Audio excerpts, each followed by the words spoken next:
hoy líder, yo diría, mundial de lo que es las plataformas genómicas, sobre todo, y en cáncer de mama, el estudio de dos, y en las pacientes luminales ha desarrollado una serie de investigaciones muy importantes, lo que, bueno, pues le merece, que yo creo que es una gran suerte el poderlo tener hoy aquí por nosotros. Nos va a explicar lo que es la medicina personalizada o de precisión dentro de cáncer de mama y cuáles son los últimos LSRG de servicio del Hospital Clínic de Barcelona y también pertenece al Instituto de Investigación de allí. Vamos, es una persona líder en investigación hoy en lo que es cáncer de mama. Las pacientes SER2, vamos a hablar después y vamos a enseñar nuestra área de investigación de cáncer de mama y lo que es el servicio de oncología. Y bueno, pues lo vamos a tener, le vais a poder hacer las preguntas que queráis, como queráis. Y bueno, pues yo creo que es una gran suerte y un gran estímulo tenerlo hoy con todos nosotros. Podéis luego dar tiempo para que podamos hacer preguntas. Ha desarrollado una plataforma que va a ser muy interesante para las pacientes SER2, cosa que no teníamos hasta ahora. Teníamos para las luminales, pero no para las SER2. Y yo le animo a que también encontremos una plataforma para las triples negativas, que nos haría mucha falta, pero bueno, pues vamos a ir hablando y luego vamos a poder tener las personas del área de mama, tanto de investigación como clínicas, vamos a poder tener una reunión con él, pero os digo que es una gran suerte el poderlo tener aquí, que hubiera aceptado el poder venir y poder estar con nosotros para podernos explicar cómo van las investigaciones dentro del área de plataformas genómicas, dentro del área de investigación de cáncer de mama. Él, además, fue la persona con la que estuvo nuestro Juan, Miguel Cejalvo, estuvo 3 años con él aprendiendo y con la muestra podéis tener claro que maestro es. Así que adelante, cuando llegas a Luis. Muy buenos días. Primero de todo quería agradecer la introducción de Ana, no hacía falta. Muchas gracias por tus palabras.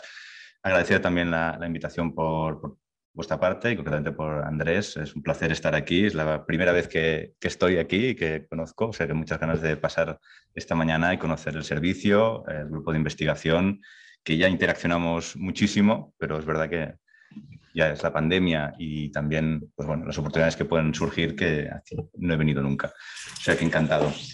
Pues bien, he preparado esta presentación quizá un poco conceptual, pero para poner sobre la mesa dos ideas que estamos trabajando. Una la ha avanzado la doctora Yuk como ejemplos, ¿no?, de cómo la oncología de precisión puede ser una realidad, no solo desde un punto de vista terapéutico, sino también desde un punto de vista diagnóstico, algo en que pues, mi laboratorio y mis colaboradores, incluido Juan y Ana, pues estamos activamente investigando. Estos son mis disclosures. Mencionar que hay un par de patentes que dispongo que han sido licenciadas a Reveal Genomics, que es una compañía que ahora os mostraré, el cual soy cofundador y que hablaré de él. Y los topics que he preparado son estos. Por un lado, como avanzaba la doctora Yuk, explicaros este test molecular en enfermedad precoz ER2 positiva en cáncer de mama, cómo hemos llegado a él. Y después hablaremos más del contexto avanzado, receptor hormonal positivo, ER2 negativo, donde empiezan a haber nuevas herramientas, algunas ya las conocéis, como la biopsia líquida, que creo que podrían ayudar a implementar esta oncología de precisión en este contexto. Empezando por el primer topic, el HER2-Dx. La verdad es que son prácticamente, diría, 10 años de investigación en cáncer de mama ER2 positiva. No hablamos de una historia reciente, son muchos años, muchas investigaciones, no solo por mi grupo, sino por muchos otros, que han ido desgranando la heterogeneidad biológica que existe en esta enfermedad, que hemos visto que existe y además es muy amplia. Pero bien, describir la heterogeneidad biológica está muy bien, sin duda, ayuda a comprender la enfermedad, pero al final lo importante, y aquí hay muchos clínicos, muchos oncólogos, al final es qué impacto clínico puede tener esta heterogeneidad biológica. Y ahí es donde realmente llevamos muchos años intentando entender cómo, dividiendo la enfermedad HER2 positiva, pues podemos predecir outcomes clínicos. Un punto importante es que durante muchos años se ha pensado que la enfermedad HER2 positiva era una entidad biológica per se, y esto creo que ya en el 2021 podemos decir que no lo es. Aquí veis una diapositiva que utilizo muchísimo, que seguramente la habéis visto los que os dedicáis a mama muchas veces, pero son los subtipos intrínsecos de cáncer de mama que describió Chuck Perú hace 21 años, en el año 2000. Estos subtipos siguen siendo vigentes, se clasifican en base a perfiles de expresión génica, no tienen en cuenta ningún dato clínico. Y lo que es importante es que durante muchos años se ha pensado que este grupo que veis en rosa, que es el HER2-enrich, que se define por un perfil de expresión génica, era el HER2 positivo. Y que incluso las dos se podían utilizar de forma indistinta. Podéis decir HER2 positivo, como podéis decir HER2-enrich, y te referías a la misma cosa. Y sí que podéis ver en el clúster que el grupo de genes relacionado con el HER2 está muy rojo en el HER2-enrich, que representa que sí, había una relación clara. Por eso Chuck Perú le puso el nombre de HER2-enrich, pero no le puso el nombre de HER2-positive, le puso que está enriquecido por el HER2, pero no quiere decir que sea un grupo definido por un solo biomarcador. De hecho, repito, este grupo se define por un perfil genómico. Esto de una forma más formal lo plasmamos en esta publicación hace ya pues, casi 8 años, donde demostramos por primera vez, ya de una forma formal, que en el grupo que llamamos HER2 positivo por los criterios estándares, los criterios que nos dictan ASCO-CAP, de definición por inmunohistoquímica más menos ISH o FISH, pues claramente podéis ver que cuando miramos los subtipos intrínsecos definidos por expresión génica, hay una heterogeneidad importante, todos los subtipos intrínsecos se identifican. Es verdad que el rosa, el HER2-enrich, representa una gran proporción, 47%, pero hay luminales A, hay luminales B, incluso hay un 14% de tumores basal-like que a priori pensarías que es un tumor más triple negativo. Por lo tanto, claramente poníamos sobre la mesa que debíamos dejar de decir HER2 positivo, HER2-enrich como si fueran lo mismo. Durante muchos años, y no voy a revisar toda la evidencia, pero intento resumirla, también se ha visto en modelos preclínicos y en pacientes de que hablamos de tumores que son HER2 positivos por definición, es decir, los patólogos lo hacen bien, ven mucha proteína en la membrana, como lo describe este esquema, pero cuando hablamos del subtipo intrínseco no hablamos tanto de la cantidad de target de diana que hay en la membrana, sino que hablamos de cómo está la vía de señalización downstream del receptor. Y lo que se ha visto ya en varias publicaciones es que si eres HER2 positivo y HER2-enrich, claramente ese tumor está addicted. HER2 funciona, podemos decir, casi como un oncogen, ¿no? Y es responsable de este crecimiento de la célula tumoral HER2 positiva. En cambio, en el contexto HER2 positivo, no HER2-enrich, que serían los luminales A, los luminales B y el basal-like, no es que la vía no esté activada, está mucho menos activada que en el HER2-enrich. Por lo tanto, esto lo que nos dice es que desde un punto de vista biológico, claramente estos tumores, los HER2-enrich HER2 positivos, pues targetear o atacar la vía HER2 tiene mucho sentido porque dependen de ella muchísimo. ¿Qué hemos aprendido en los últimos 8 o 10 años de investigación en enfermedad HER2 positiva, concretamente enfermedad precoz HER2 positiva? Intentaré resumirlo para no hacer tampoco esta charla muy larga. Por un lado, ha sido ya demostrado, como os decía, que el HER2-enrich es un predictor de respuesta a terapias anti-HER2, sobre todo en el contexto neoadyuvante. Esto, una primera publicación que hicimos fue en el estudio NOAA, y esto fue gracias al doctor Baselga, que me permitió, el LPI, acceder a los datos de microarrays y datos clínicos, y ahí demostramos por primera vez una dataset muy pequeña de que esto parecía que era así. Posteriormente, en Solti realizamos un estudio que participasteis, además participasteis de forma muy activa en el estudio neoadyuvante Pamela, que publicamos en Lancet Oncology, un estudio proof of concept, donde de forma prospectiva demostramos que atacar la vía HER2 sin quimio, en el contexto neoadyuvante, si eres HER2-enrich, realmente respondes mucho más. Si no eres HER2-enrich, no respondes tanto. Por tanto, demostramos prospectivamente que el biomarcador funcionaba. Y posteriormente otras publicaciones en otros estudios. Durante los años también hemos demostrado que el subtipo no es suficiente. Es necesario otras variables. Y concretamente, algo tan simple como pueden ser los niveles de HER2 por mRNA, los niveles simples del gen HER2 por sí solo, proporcionan información independiente al subtipo intrínseco. Por lo tanto, aquí empezamos a ver que el subtipo intrínseco no lo explica todo. Es necesario otras variables y añadirlas para poder predecir, en este estudio, respuesta completa patológica. Al mismo tiempo, estábamos muy interesados, y esto no es fácil, en demostrar valor pronóstico. Esto es algo que sabéis que es difícil y en el contexto precoz es muy complicado. Necesitas cohortes pues, antiguas, con largo seguimiento, y no hay tantas. Aquí tenéis dos ejemplos, dos publicaciones, una en Metabric, otra en un fase 3, que es el Short Hair, que ahora hablaré de él, donde demostramos que sí, que los subtipos intrínsecos en enfermedad positiva son pronósticos, y concretamente el HER2-Enrich, pese a que responde mejor a la terapia anti-HER2, tiene un peor pronóstico que el Luminala por expresión génica. Y finalmente, las últimas investigaciones lo que han dicho es que, como siempre, el sistema inmunológico proporciona información independiente. Esto no solo pasa en cáncer de mama. Y en varios estudios, incluido el que lideramos como el Sherlock, demostramos que es así, que además proporciona información, ya lo mires por TILs o lo mires por genes inmunes, proporciona información independiente al subtipo intrínseco y a los niveles de RBB2. Por lo tanto, otra variable más que aporta información adicional a lo que teníamos. Por lo tanto, esto nos llevó a esta situación, una situación donde empezamos a pensar que si queremos predecir cosas, clinical outcomes, debemos empezar a integrar datos.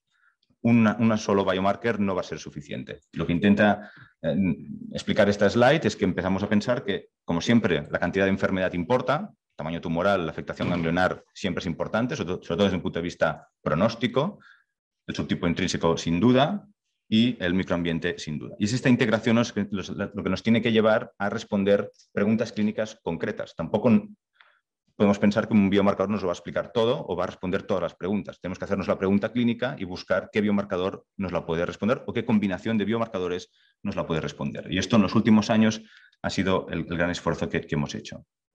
¿Cómo lo hemos hecho? Lo hemos hecho a través de una spin-off. Hace un poco más de un año decidimos, y gracias a Patricia Villagrasa, que es la CEO y la cofundadora de esta compañía, decidimos crear una spin-off que lo que tenía el objetivo es llevar a cabo todos estos descubrimientos, algunos con patentes, llevarlos a un producto clínico que pudiera llegar a las pacientes.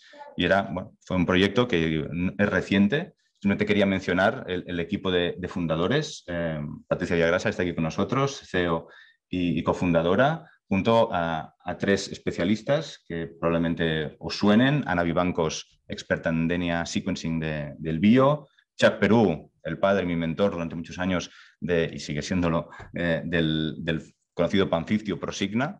Y Joel Parker, que ya lo conocéis menos. Joel Parker es bioinformático. Bioinformático fue realmente quien hizo el algoritmo del PAM50. Si os suena un tal Parker JCO 2019, pues es él, y que compartí con él pues, el postdoc que hice en UNC durante 4 años con Chuck Perú. Somos un equipo con perfiles distintos. Patricia es bióloga, pero con un background de business. Ana Vivancos, experta en DNA sequencing. Chuck Perú, experto en clasificación molecular del cáncer de mama. Y Joel Parker, bioinformático, análisis y experto en integración. Es una spin-off de las instituciones que podéis ver: Universidad de Barcelona, Hospital Clínic, IDIVAPS y el Vall d'Hebron Instituto de Oncología. Pues el primer producto es ya una realidad. De hecho, la semana que viene lo vamos a anunciar ya de forma oficial. Se llama HER2-Dx, que ahora os contaré brevemente. A día de hoy es un test que empieza con un modelo centralizado, es decir, la muestra hay que enviarla a un laboratorio central, en este caso el Hospital Clínic. El core de genómica es quien implementa a nivel analítico este test, ya está implementado bajo ISO 151889, que es el máximo nivel de estandarización que puedes pedir para un biomarker, lo que deberíamos pedir para una oncología de precisión como toca, al igual que pedimos para fármacos el máximo nivel de evidencia y de producción de calidad. Y la historia empezó aquí, la historia empezó no muy lejos. Esta fue el primer attempt, la primera vez que intentábamos hacer lo que os comentaba anteriormente: integrar datos en enfermedad precoz HER2 positiva para predecir clinical outcomes. Esta fue un análisis donde tuvimos la gran suerte de colaborar con Pierfranco Conte, los que os dedicáis a mama os sonará, de la Universidad de Padova. Pierfranco Conte hizo un estudio académico, en fase 3, en Italia, un effort enorme de más de 1000 pacientes, donde intentó descalar la duración del trastuzumab, 9 semanas versus el estándar 1 año. Fue un estudio que, por tema de poder estadístico, no lo pudo demostrar, pero claramente las curvas de supervivencia son completamente iguales. Tuvimos la gran suerte de poder colaborar y poder obtener 435 muestras de este estudio. Nos la mandó en el laboratorio con una colaboración entre la Universidad de Padova y el Hospital Clínic. Analizamos expresión génica, genes limitados, 50 genes, los TILs, y al final acabamos con un algoritmo que integraba 17 variables, entre ellas sistema inmunológico, subtipo, tamaño tumoral, ganglios, y predecía en este caso distant relapse-free survival. Y después lo validamos en una base de datos independiente. Por lo tanto, bueno, ahí estaba el finding. Un punto importante aquí que nos preocupó después de esta publicación es, uno, dependíamos de TILS, y TILS es una variable no reproducible, no estandarizable, aunque se diga que se puede, no se puede, y nos preocupaba llevar a la clínica un biomarcador que no pudiera ser estandarizado. Esto por un lado. Por otro lado, esto fue un effort muy académico, donde teníamos un funding muy limitado y analizamos pocos genes. No hicimos realmente un discovery de ir a buscar realmente cuál era el mejor gen o la combinación de genes que podía predecir esto. Y esto nos llevó a mejorar el HER2-Dx, y esto es una publicación de la semana pasada. Lo que hemos hecho es mejorarlo y además, como veréis, aportar información adicional a supervivencia. Aquí lo que hemos hecho es analizar las mismas muestras del short hair, pero ya con más genes, y al final lo que hemos podido hacer, sobre todo con genes inmunes, es reemplazar los TILs con firmas inmunológicas. Y por lo tanto ahora el test no depende de una variable subjetiva. Este es el test ya estandarizado que publicamos la semana pasada. Es un test ahora que se basa en 27 genes que recapitulan 4 firmas genómicas, que son 4 firmas que capturan los 4 procesos biológicos más importantes en la enfermedad HER2 positiva, el sistema inmunológico, la infiltración inmunológica. Ya veis que son 14 genes de 27, tiene mucho peso el sistema inmunológico para predecir respuesta y long-term outcome. La diferenciación luminal, también, ahí está también el receptor de estrógeno, por ejemplo. La proliferación celular también es importante. Y finalmente la propia expresión, como os decía anteriormente, de RBB2 o del amplicón, donde está el LER2, que es el 17Q12, pues también proporciona información. Y lo que hace el test es integrar estas 4 firmas, la información de estas 4 firmas, con el tamaño tumoral, con la afectación ganglionar, y lo integra todo con un algoritmo y un score final de 0 a 100, como puede proporcionarlo hoy en día en otros contextos, como comentaba la doctora Yuk, Oncotype, Mamaprint, Prosigna, lo proporcionan en enfermedad luminal. Pero un punto importante y distinto al Lancet Oncology es que no solo el test proporciona información pronóstica, sino que lo que hicimos es que las mismas variables, pero enseñadas para que predigan otra cosa, lo hicieran. Y esto es la predicción de la respuesta completa patológica. Sabéis que en enfermedad HER2 positiva cada vez más damos neoadjuvancia, prácticamente a todas las pacientes, y por lo tanto era importante también tener un biomarcador que pudiera predecir la probabilidad de que de entrada esa paciente, si se trata con tratamiento anti-HER2, alcance una respuesta completa patológica. Y lo que veis aquí es la asociación de cada una de estas 6 variables que analiza el test con el outcome. Si es azul, quiere decir que se asocia a mejor outcome y a mejor PCR. Si es rojo, se asocia a peor outcome y peor probabilidad de PCR. Y podéis ver que hay variables que tienen la misma dirección, pero hay variables que tienen direcciones opuestas. Sistema inmunológico, la firma IgG, que es esta de 14 genes, se asocia a mejor pronóstico y también a más probabilidad de alcanzar una respuesta completa patológica. Por ejemplo, la amplificación de HER2 no se asocia a pronóstico y en cambio se asocia de forma muy fuerte a alcanzar una respuesta completa patológica. En cambio, la expresión luminal tiene un sentido opuesto. Se asocia a mejor pronóstico, pero a una menor probabilidad de alcanzar una respuesta completa patológica. Y lo contrario pasa con la proliferación. La proliferación se asocia a peor pronóstico en general, pero más probabilidad de alcanzar una respuesta completa patológica. Y finalmente, la carga tumoral siempre es un factor de mal pronóstico y además de menos respuesta completa patológica. Por lo tanto, el assay utiliza las mismas variables, pero con coeficientes distintos para predecir los dos scores. Y algo interesante, lo hablábamos ayer noche, es que los 2 scores no están correlacionados para nada. Es decir, que predecir una cosa no te lleva a predecir la otra. Tienes que integrar las dos para entender realmente qué está pasando. Aquí os pongo un ejemplo del report, que son 4 páginas, pero en la primera página hay un resumen de la información que proporciona el assay. A lo mejor los que estáis acostumados a Prosignas o Oncotypes, pues os puede recordar. Por un lado, el tema del relapse risk, con un score de 0 a 100, si es bajo o alto riesgo. ¿Y qué quiere decir bajo riesgo? En este caso, pues sería una disease-free survival a 7 años del 94%, en medio la probabilidad de alcanzar una respuesta completa patológica. Y también hemos decidido proporcionar los niveles individuales de HER2, que podrían ser importantes para definir si ese tumor es HER2 positivo o no. De hecho, se puede predecir el estatus clínico de ese tumor mediante los niveles de RBB2, pero también, ahora que vienen ADCs, que dependen mucho de los niveles de HER2, pues podrían ser de utilidad el medir el RBB2, y esto se ha demostrado con TDM1, por ejemplo, los niveles de RBB2 claramente predicen respuesta a este fármaco. Esto es la serie de training, el short hair, la serie de validación. Esto está en la publicación, tampoco voy a entrar en detalles. Un punto importante es el short hair. El estudio short hair, que es el training dataset, donde derivamos el predictor pronóstico.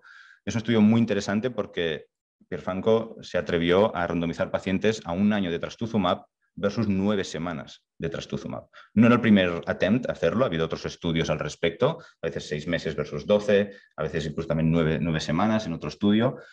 Pero aquí podéis ver el comportamiento de los dos brazos en la training, en el grupo low risk y el grupo high risk. Lo que podéis ver es que en el grupo low risk, 9 semanas o 12 meses, las curvas van completamente iguales, incluso en disease free survival, la de 9 semanas va un poquito por encima. En cambio, es en el high risk donde empiezas a ver esta separación, donde un año parece superior, aunque es verdad que no llega a la significancia estadística. Son 435 pacientes que cuando tú empiezas a dividir en subgrupos, pierdes capacidad predictiva. Pero claramente esto indica que el HER2-Dx low risk podría ser el grupo perfecto para plantear estrategias de escalado del tratamiento anti-HER2 y quizá también de quimioterapia. En la publicación veréis que hemos validado actualmente el test en múltiples cohortes. Esto lo tiene esta nueva publicación. Una de ellas es un estudio americano, el CLGB 40601, publicado en JCO por Lisa Carey. Un estudio donde pudimos tener acceso a muestras de 263 pacientes, prácticamente todas. Y el predictor predice PCR, ya os lo mostraré, pero lo importante es que predice risk, no solo event-free survival, pero es que también predice overall survival de esas pacientes. Y esto es algo que estamos viendo consistentemente, que no solo es un predictor de distant relapse-free survival, sino que también predice overall survival en las datasets, lo cual creo que es interesante. ¿Dónde vamos? Seguramente pensamos, y aquí hoy lo discutiremos después de esta sesión, la pregunta es si hoy en día este test tiene utilidad clínica, clinical utility. Pensamos que la puede tener, pero es verdad que queremos demostrar más cosas de forma retrospectiva o prospectiva. Esta es una idea que no está cerrada, una idea de un estudio prospectivo que nos estamos planteando y que estamos buscando el funding para realmente hacer una estrategia de escalado en tumores que tienen aparentemente un riesgo bajo o intermedio. En tumores pequeños, T1, T2, sin ganglios afectados o como mucho en micrometástasis, donde seleccionaríamos en base al HER2-Dx risk score.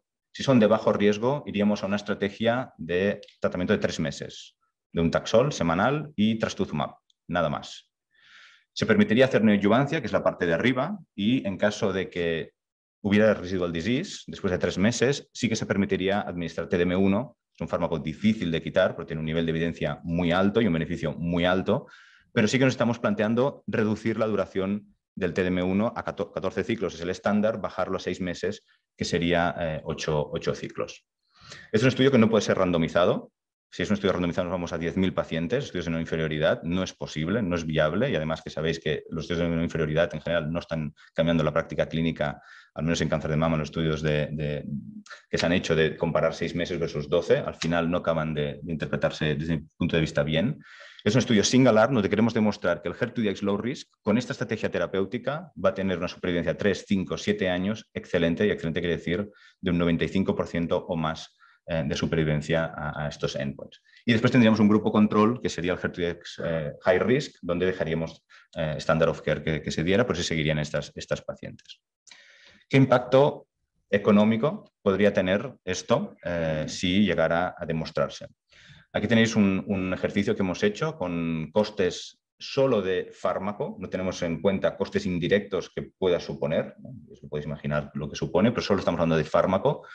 De cada 100 pacientes que se hiciera el test, 46% se podría reducir 9 meses el trastuzumab, de 12 a 3 meses. En un 20% potencialmente se podría reducir la duración del TDM1 y a un 34% el test no ayudaría.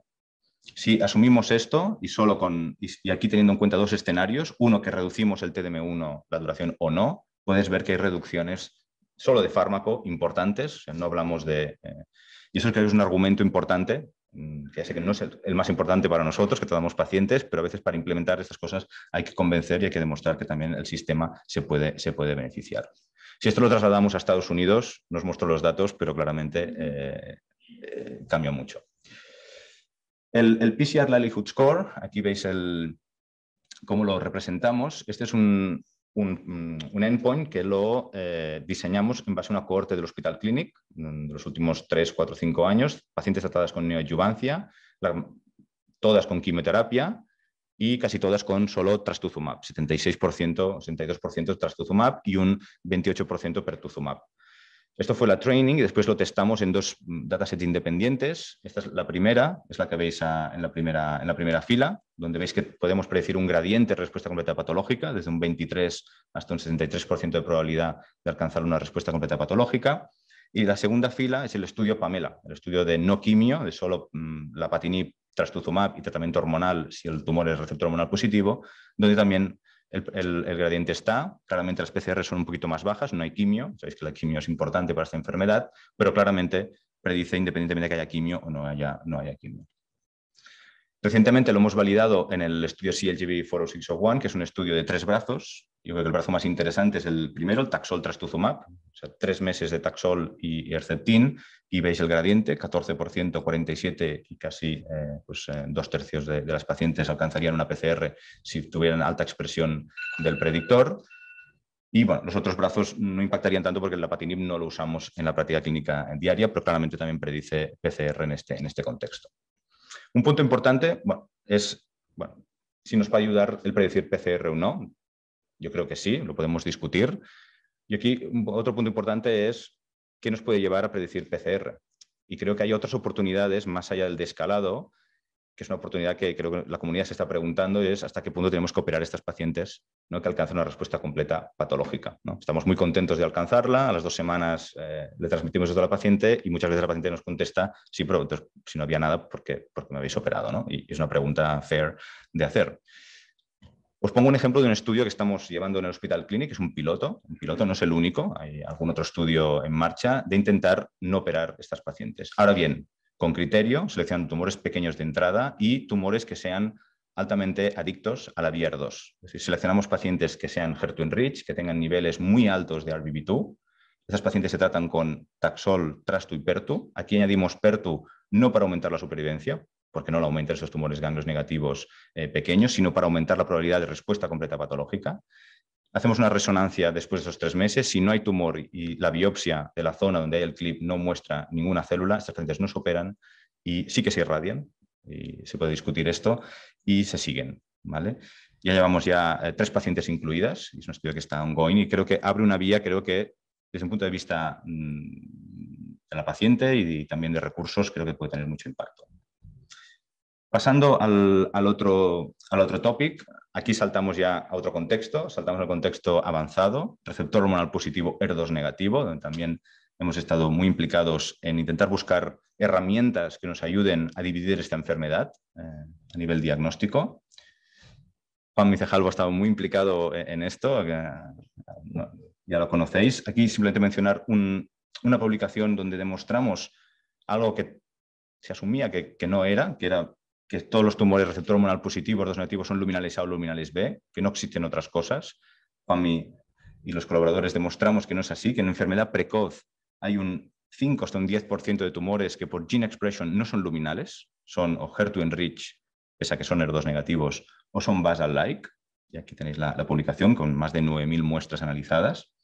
Y la forma interesante, y aquí Juanmi jugó un papel importante en este Cancer Research en 2017, porque fue la primera evidencia de que el subtipo intrínseco se puede identificar en enfermedad metastática en este contexto, pero lo interesante es que cambia la distribución. Aquí el grupo no luminal, concretamente el HER2-enriched, el rosa, aumenta de forma muy importante y puede ser un 20-30% de las pacientes receptor hormonal positiva, HER2 negativa, con gene expression, no son luminales.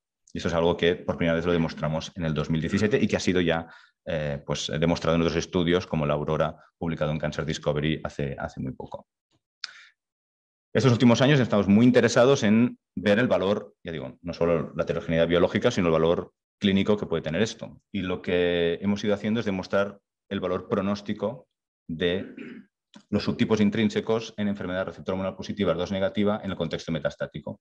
Esto fue un primer effort que publicamos en JAMA Oncology, colaborando con GSK y después Novartis. Pudimos acceder a estas muestras, 644 muestras de este estudio fase 3. Analizamos los subtipos intrínsecos, ellos hicieron los análisis y podéis ver claramente que ser luminal A es mejor que ser luminal B y, cuidado, los no luminales, el comportamiento en este estudio donde solo hay letrozol, realmente van muy mal. Por lo tanto, factor pronóstico claro, y aquí hablamos de overall survival. Si hacemos PFS, exactamente igual. Posteriormente, y también gracias al doctor Baselga, pude acceder a muestras del Bolero 2, pocas, 261, pero también demostramos lo mismo, que es el HER2-enrich. Aquí no había basal, había un par de pacientes con basal, por eso no los veis en la curva, pero es el HER2-enrich, peor pronóstico que no HER2-enrich, y ahí sí que no vimos diferencias entre el luminal A y el luminal B. Pero también esto es overall survival. Pero queríamos más evidencia del factor pronóstico. Un punto importante que no lo he mencionado es que el 80% de las muestras que analizamos no eran tumores metastáticos, eran tumores archival primarios. Y pese a esto, se puede predecir bastante bien la supervivencia en el contexto metastático, ¿vale? ¿Podría ser mejor si lo hiciéramos en muestra metastática? Probablemente sí que predeciríamos aún mejor el pronóstico, pero esto está por ver. Una pregunta que os haréis es, bueno, ¿cómo puede ser que se identifiquen tumores HER2-enrich por expresión génica, pero que son ER2 negativos por definición estándar? ¿Qué está pasando aquí en estos tumores, ¿no? Y eso es algo que mi laboratorio está activamente pues, muy metido en intentar entender el porqué. Esta diapositiva intento poneros un poco encima de la mesa lo que parece que es por expresión génica. Hablamos de tumores que son receptor hormonal positivo, es decir, inmunohistoquímica tienen 80, 70, muchas veces 100, o sea que no son los ER-low. Y lo que vemos es que por expresión génica las vías que dependen de factores de crecimiento transmembrana, no sabemos cuál es, podría ser ER2, que pese a estar normal en la membrana está señalizando, mutaciones de ER2, podría ser una de las explicaciones.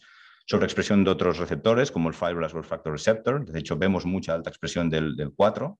Es decir, hay un driver arriba que activa las dos grandes vías de señalización que han demostrado que son mecanismos de resistencia al tratamiento hormonal. Eso está ya demostrado. Y esto explicaría el por qué este grupo se comporta bastante mal en el contexto metastático si lo trata solo con tratamiento hormonal. Más recientemente, el año pasado, tuvimos la gran oportunidad de acceder a muestras del programa MONALISA de Novartis, MONALISA 2, MONALISA 3, MONALISA 7. Hablamos de 1.100 muestras de pacientes. Pudimos hacer el subtipo en mi laboratorio sin acceder a datos clínicos. Los análisis, al ser estudios pivotales, los hizo Novartis con nuestros datos genómicos. Y por un lado, en el grupo placebo, sabéis que este es un estudio de tratamiento hormonal más o menos ribociclib, un inhibidor de CDK4/6. Demostramos, por un lado, lo que habíamos estado previamente. En el grupo placebo, en tratamiento hormonal, los no luminales van muy mal. Luminal A va mejor y el luminal B va intermedio. Y en el grupo de ribo pasa algo muy interesante. Por un lado, veis que esos basal se comportan fatal. El basal es un 3% en este estudio, pero bueno, no deja de ser una población que no se beneficia ni de tratamiento hormonal ni de ribociclib. Y los otros grupos claramente se benefician y concretamente el HER2-enrich hace un cambio importantísimo. Ves las curvas como cambio con ribociclib, como suben. Y realmente es el grupo que se beneficia más de este fármaco. De hecho, el test de interacción entre subtipo y tratamiento fue significativo en este estudio, incluso en el multivariable. Pocos biomarcadores llegan a significancia estadística en el test de interacción. Y más recientemente, Lisa Carey, presentamos en San Antonio, ahora antes de Navidad, los datos de overall survival de este programa, donde demostramos que el subtipo no solo predice PFS, sino que predice overall survival, como habíamos demostrado anteriormente, de una forma importantísima, independiente de las otras variables. Y podéis ver que el basal realmente es un unmet need, claramente, overall survivals medianas de 20 meses. Incluso diría que el HER2-enrich es un unmet need. Incluso en el contexto de ribociclib ves que el HER2-enrich tiene peor pronóstico general. Es decir, que eso es un grupo que necesita atención porque el ribociclib claramente rescata a estas pacientes un buen tiempo, pero este tumor es muy agresivo y las OOS ves que son malas en general.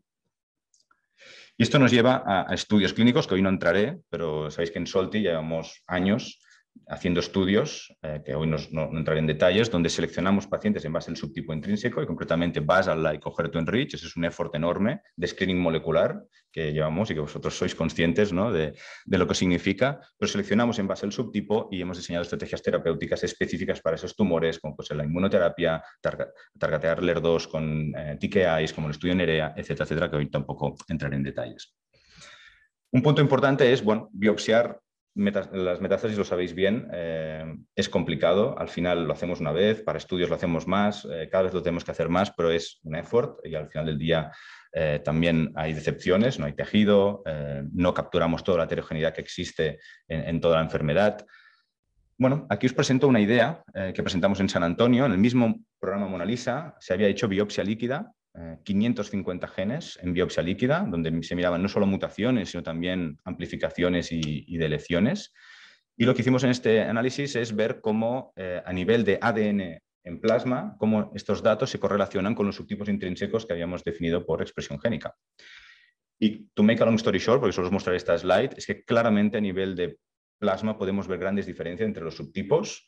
Podéis ver que el luminal A tiene poco rojo, es decir, tiene pocas amplificaciones, más allá de la mutación de PI3K y algunas otras mutaciones no tiene un gran perfil de landscape en el tema de copy number. En cambio, el luminal B, HER2-enriched y específicamente el basal sí que lo tiene. Y esto en general, y no entro en detalles de alteraciones específicas, pero básicamente lo que abre una puerta es a buscar estrategias en plasma que nos permitan identificar estos subtipos. Si lográramos esto, seríamos capaces de evitar biopsias, ¿no? Y capturar estos fenotipos que en cáncer de mama o hacemos eso o las mutaciones individuales creo que no nos van a llevar muy lejos. La mutación de PI3K ya es justa su utilidad clínica y por lo tanto ese tipo de estrategia nos puede ayudar. Y esto ahora en Reveal Genomics estamos diseñando un test en plasma que nos va a permitir capturar estos subtipos intrínsecos a nivel de ADN. Y hoy no os puedo explicar más, pero espero otro momento venir y explicaros dónde estamos en este proyecto. Pero dejadme que acabe con otra potencial utilidad clínica del plasma, donde creo que realmente que tenemos que estar ahí e investigar mucho. Este es un trabajo de Olga Martínez, la base de su tesis doctoral que acaba de defender antes de Navidad. Aquí lo que hemos hecho en el hospital es hemos ido recolectando muestras de pacientes que han iniciado tratamiento hormonal y un inhibidor de CDK4/6, palbociclib, ribociclib o abemaciclib en el hospital. Y de forma prospectiva hemos ido cogiendo plasmas antes de empezar, a las 4 semanas, antes de empezar el segundo ciclo, incluso a la progresión. Y con una colaboración con Guardant Health, que sabéis tiene un panel comprehensive de 64 genes, pues nos han hecho el Guardant en estos 2 time points. Este es un estudio piloto, es el primer estudio, porque estos fueron los primeros 50 pacientes, al final 45, donde tenemos muestras pareadas y teníamos follow-up. Tienes que tener follow-up para poder hacer las asociaciones. Esta es una estrategia distinta a lo que había publicado hasta ahora. Nick Turner, por ejemplo, había publicado una estrategia muy similar, pero utilizando digital PCR y buscando mutación específica de PI3K. Esto tiene limitaciones que solo el 30, máximo 40% de pacientes tienen esta mutación. Tienes que tener esa mutación y perseguirla. Aquí lo bueno es que tienes un assay estandarizado bajo CLIA y que además captura un perfil mutacional importante, 64 genes y genes muy clásicos de mama, como P53, GATA3, ESR1, etcétera, etcétera. Lo que hicimos aquí es, por un lado, mirar los cambios individuales de cada mutación detectada, y la mayoría de mutaciones bajan después de un tratamiento, es en general, pero ya veis que alguna incluso aumenta. Y aquí lo que hicimos es, para cada paciente, hacer una media de las alteraciones que cambian. Aquí lo que veis en la parte central es un caso de una paciente que tenía 3 mutaciones de entrada, ATM, ESR1 y una mutación somática de BRCA1, y veis que 2 bajan, otra se queda más o menos estable. Lo que hacemos es hacer una media de los ratios de estos 3 cambios, ¿vale? O sea que al final eso lo que hace es asegurar que estás capturando, ¿no? Que no dependes de una alteración concreta, sino que estás resumiendo lo que está pasando de una forma, pues bueno, como un promedio. Lo que vimos es que un 34% les baja mucho el ratio, 28% se queda más o menos, baja un poquito, y 38% en nuestra cohorte, que no solo había pacientes de primera línea, había pacientes de segunda y tercera línea, pues les subía incluso el ctDNA. Y lo que demostramos en esta publicación es que claramente el ratio, el cambio que hay, claramente es pronóstico para PCS. Si baja el ctDNA, sería la curva violeta, vas mucho mejor. Si de entrada tienes poco ctDNA, también vas mejor, eso ya está reportado. Y si aumenta el ctDNA, que es la curva roja, realmente vas a ir muy mal. Vas a por la mediana de PCS, pues estaba en torno a unos 4 o 5 meses. Y esto era independiente de las variables clínicas en el modelo multivariable. Esto fue un primer effort, un piloto. Sin duda lo que queríamos después es seguir validando este finding, pero al final las cosas hay que ir validándolas si te las crees. Lo que hemos hecho desde entonces es ya no solo seguir recolectando muestras en el hospital, sino que hemos hecho una colaboración con Eva Ciruel, el Hospital 2 de Octubre, el ICO Canruti, con Miriam Margelli y un equipo de Italia, de Cremona, para hacer el mismo recolección de datos, de plasmas, en el mismo contexto, enfermedad. Y acabo con esto. Os preguntaréis, bueno, ¿cómo se asocia estos cambios del ratio de ctDNA con los subtipos intrínsecos, ¿no?, que os he mostrado en este contexto? Pues hay relación. Claramente los luminales A es el subgrupo donde les baja más el ctDNA a las 3 semanas. Tiene sentido, ¿no? Son tumores más hormonsensibles. Luminal B intermedio y los pocos basal que hay, que si son 3 pacientes, pero claramente son esos los que el ctDNA no bajó. Esto está en logaritmo, 0 quiere decir 1, es decir, que les aumentó el ctDNA, lo cual make sense, ¿no?, lo que veíamos con perfiles de expresión con cambios de ctDNA. Lo que veis en el plot de la derecha es un poco mismo, los distintos grupos. Lo que veis que el grupo que le baja el ctDNA, que es el rosa, sobre todo se encuentra en el luminal A y el luminal B. No se encuentra en HER2-enrich y claramente no en el basal. Por lo tanto, no es exactamente lo mismo, es decir, estamos yo creo midiendo cosas, pues están relacionadas y seguramente una integración de las dos tendría sentido y aquí vuelvo un poco a la estrategia. Si desde el ctDNA podríamos detectar subtipo y también cambios de los niveles, creo que tendríamos una información muy completa de lo que está pasando en ese tumor, cómo está respondiendo y cómo está cambiando biológicamente. Por lo tanto, finalizo aquí con mensajes para llevarse a casa. Respecto al proyecto HER2-Positive, bueno, creo que después de 8 años de investigación tenemos claro cuáles son los drivers, los componentes importantes biológicos que dictaminan el comportamiento del tumor, como son la infiltración inmunológica, los procesos luminales, la proliferación y la amplificación de HER2. Creo que este tipo de approaches es aplicable en cualquier otro contexto. Integración de datos, creo que es donde debemos ir. Mutaciones individuales, la mayoría de veces no lo explican todo, hay que integrarlo con otros contextos y creo que esta forma de integrarlo con Machine Learning pues lo va a permitir y que la HER2-Dx esperemos pues, que ayude a tratar mejor a las pacientes de forma óptima, mejorando su calidad de vida y sin duda ayudando también al sistema, porque también es verdad que la oncología de precisión tiene challenges en cuanto a cómo se va a poder implementar desde un punto de vista incluso económico. Y respecto al segundo proyecto, bueno, claramente el subtyping por RNA es importante en cáncer de mama, diré que es más importante que mutaciones individuales, por lo tanto tenemos que ir pensando cómo hacerlo en el contexto metastático. Hay estudios en marcha y es pronóstico, incluso el basal-like podríamos decir que tiene utilidad clínica, porque científicas de ese grupo no debería recibir tratamiento con CDK4/6, yo estoy convencido, hay que preguntar a la comunidad si lo está. Tenemos estudios en marcha en SOLTI prospectivos seleccionando en base a esto, Taten, Nerea, Ariana, y vamos a hacer un fase 3, que va a ser el Harmonia, un estudio enorme que lideraremos de aquí junto a Estados Unidos, de más de 2.600 pacientes escreeneadas con subtipo intrínseco de entrada. Tissues and issue, lo sabemos y tenemos que buscar estrategias en plasma y que los cambios dinámicos de ctDNA tienen un potencial enorme, como os he mostrado, y hay que hacer estudios que seleccionen estas pacientes y que demostremos que actuando antes de que progresen, ¿no? Solo mirando ya el ctDNA, pues mejoramos sus outcomes. Y con esto acabo. Muchas gracias.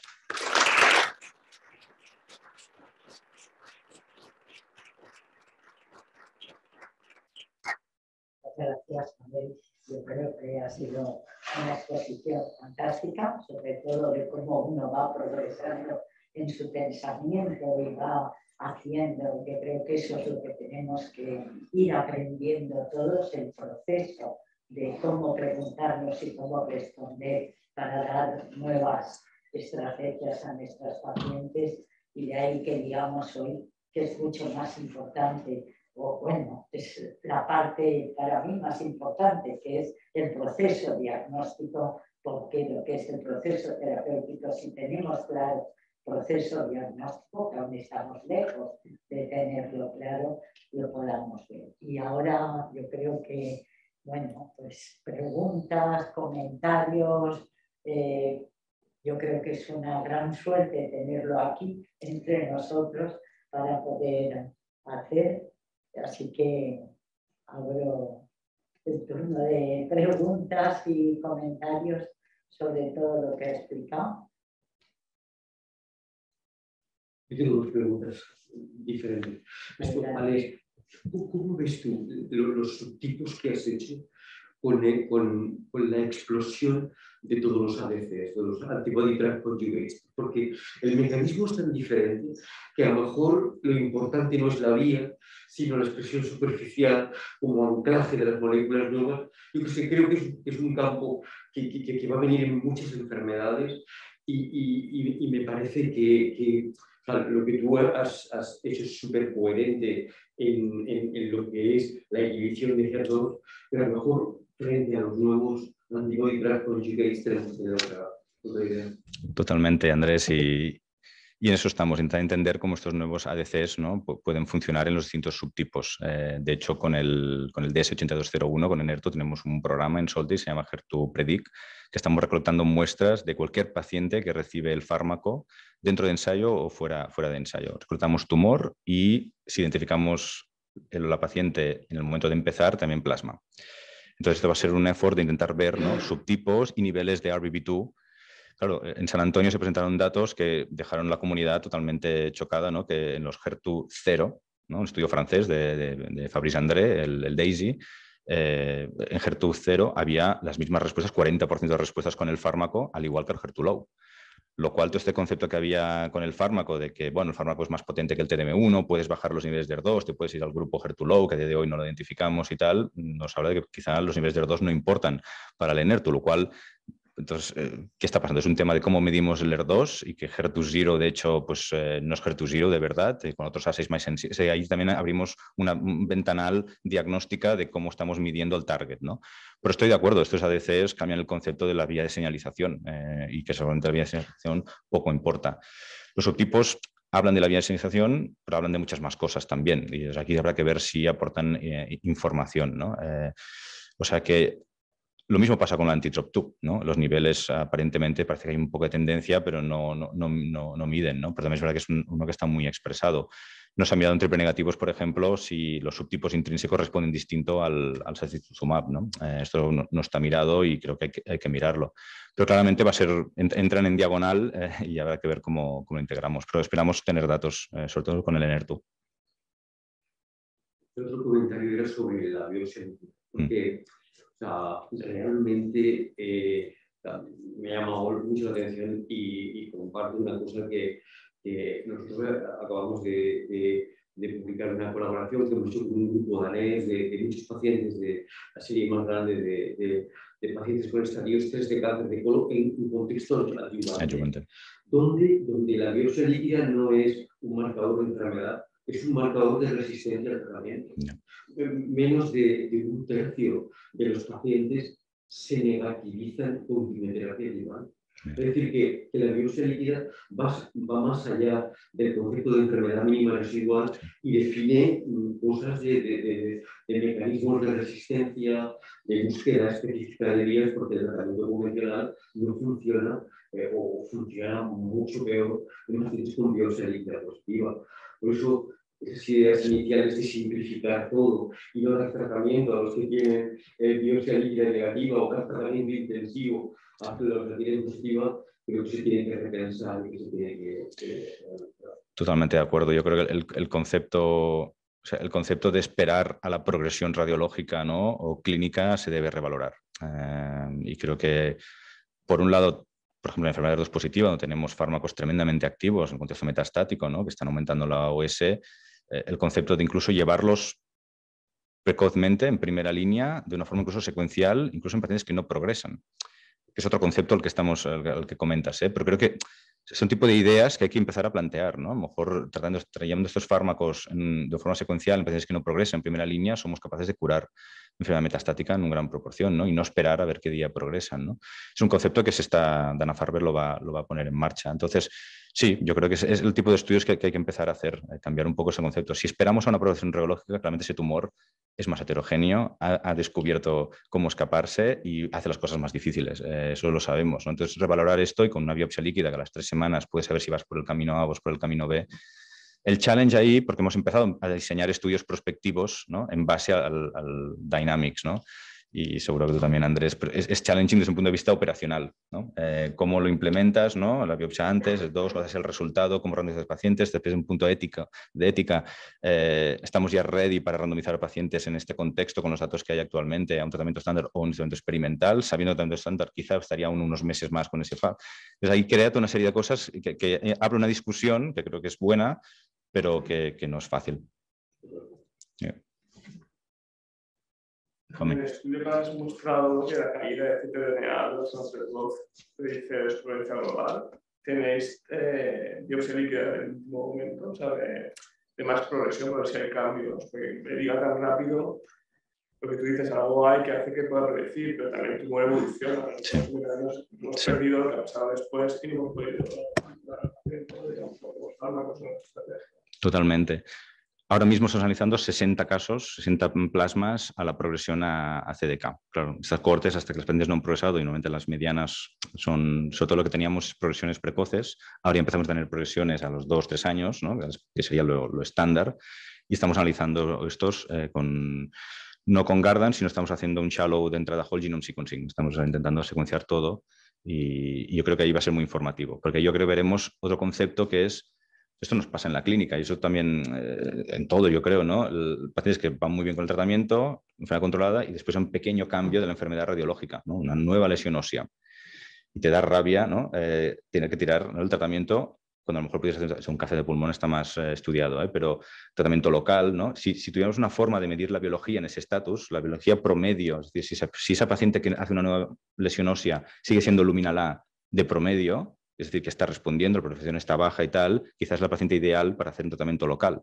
Si esa progresión a nivel biológico en ctDNA nos dice que no, que este tumor ha pasado a ser no luminal y aunque haya hecho una sola lesión, esta paciente a lo mejor... Entonces, yo creo que va a cambiar la forma que realmente cómo abordamos la progresión, incluso la definición de la progresión. O sea que, bueno, esperamos tener datos. Yo creo que el problema también es cuando detectes esos pacientes que van mal, tener alternativas para darle a la paciente, que ese es claro. el otro reto, ¿no? Sí, es el gran reto. Es el gran reto. O sea, en el estudio, por ejemplo, el estudio TATEN, ¿no? El estudio TATEN de Soltis, un estudio que nos biopsia líquida, aunque estamos analizando biopsia líquida, pues un estudio que sabéis que seleccionamos HER2 enrich y basal, que son pacientes que van bastante mal con tratamiento hormonal y CDK, y estamos testando la inmunoterapia, ¿no? Taxol con pembrolizumab. De hecho, lo que hacemos primero, ¿no?, en el estudio es una dosis de pembro, 3 semanas, y el quimio se inicia a las 3 semanas para ver también si podemos capturar con ctDNA cambios, no solo con pembro, para demostrar la immune sensitive, ¿no?, del tumor. Es un tipo de estrategias, ADCs en este grupo, ¿no? Estos tumores que se vuelven no luminales, claramente hay que buscar nuevos tratamientos porque lo que hay estándar de día de hoy no es suficiente. Entonces, bueno, la inmuno, ADCs, es lo que se me ocurre más, pero son tumores además muy heterogéneos intratumoral. No creo que sean tumores ideales para una targeted therapy, ¿no? Un inhibidor de PI3K, son tumores que tienen demasiada heterogeneidad intratumoral y ahí hay que atacar con quimio, ADCs o inmuno, ¿vale? Y ahí es donde hay que hacer los estudios. Yo creo que el estudio también que se está haciendo en fase 3 sí. de ver exactamente los subtipos, ahora es otro tema, los subtipos moleculares, a qué responden verdaderamente, porque hasta ahora hemos visto sí la heterogeneidad, como un tumor es totalmente, pero siempre nos hemos preguntado, esos tumores no habría que tratarlos como un triple negativo, aunque inmunohistoquímicamente sea un luminal, o asociar un tratamiento, porque esos pasos a nivel ético están ralentizados y es una pena que no podamos ir progresando hacia lo que cambia la biología. La biología nos sirve como, en estos momentos todavía como un adorno, pero no nos lleva a que podamos hacer un cambio en la práctica, un cambio a favor del paciente con ese cambio que se produce. Los datos vamos a tenerlos, pero muy lentos, ¿no? Para las pacientes que vayan perdiendo esa oportunidad. Sí. Es un poco el comentario, totalmente de acuerdo, Ana, y el comentario que decía al principio de la innovación terapéutica llega continuamente, la aceptamos y es un endorsement y encantados. La innovación diagnóstica está costando, pese a la evidencia en muchos casos que tiene. Pero a veces también es verdad que yo creo que en oncología médica estamos muy acostumbrados a altos niveles de evidencia a nivel 1A, como los fármacos, y a veces pedimos cosas a los biomarcadores que no son viables y que no lo tendremos, y ahí es donde entra y donde no entra, ¿no? Y donde debemos, porque al final, o sea, hay un challenge aquí. No tendremos estudios prospectivos, ¿no? ¿Qué nos ha enseñado un MINDAC, un TAYLOR-X y un REXPONDER? ¿Mucho? Todo 10.000 pacientes, al final nos ha enseñado tanto. Yo creo que es una reflexión que tenemos, el effort que ha costado, ¿no? Pacientes, años. Al final, ¿hemos aprendido tanto? ¿O ya con lo que teníamos retrospectivo estábamos tal? Desde el punto de vista, no. Pero esto es una reflexión. Tenemos que aprender totalmente.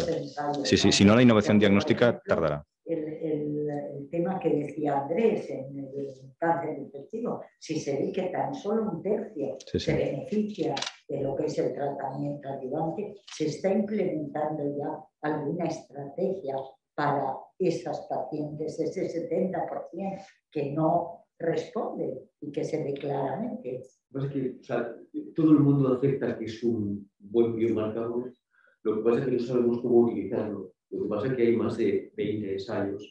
En este momento, en Japón, en América, en varios sitios de Europa, nosotros hemos iniciado uno que nos ha hecho el Carlos III, que nos ha subvencionado ensayos académicos de Carlos III sobre la intensificación terapéutica en esos pacientes con una parte randomizada. Tenemos que aprender cómo se utiliza en la clínica. Entonces, claro, eso lo que simplemente... Yo creo que somos lentos en eso.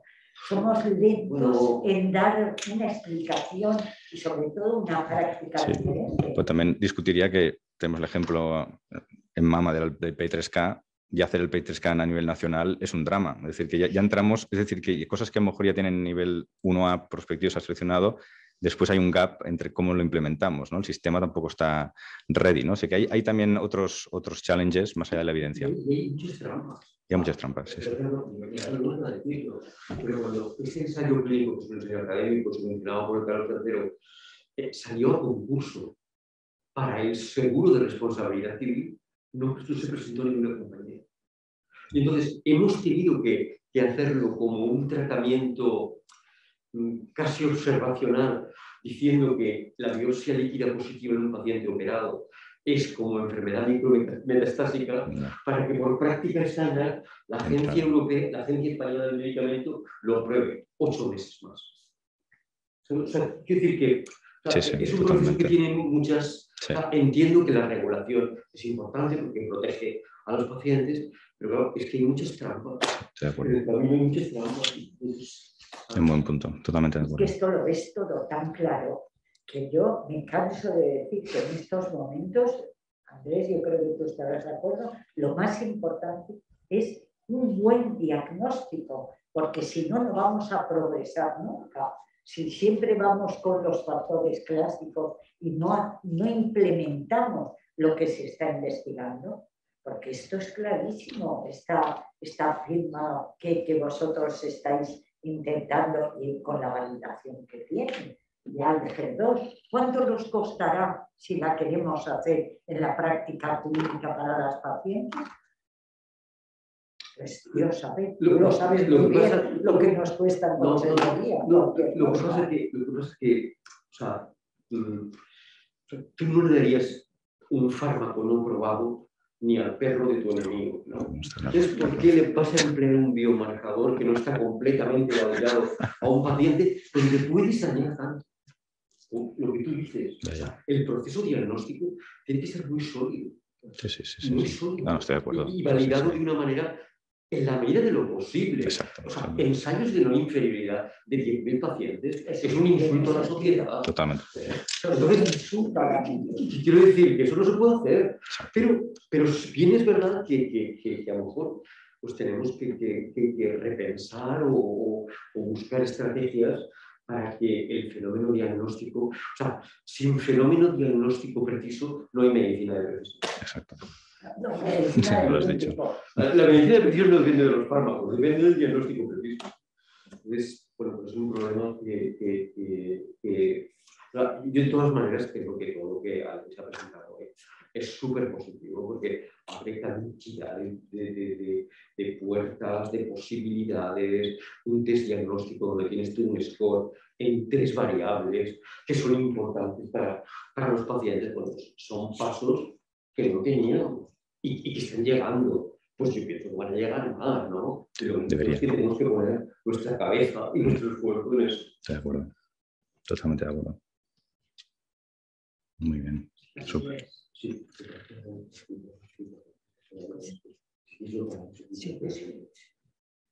Muy bien. Pues muchas gracias. Muchísimas gracias. Gracias.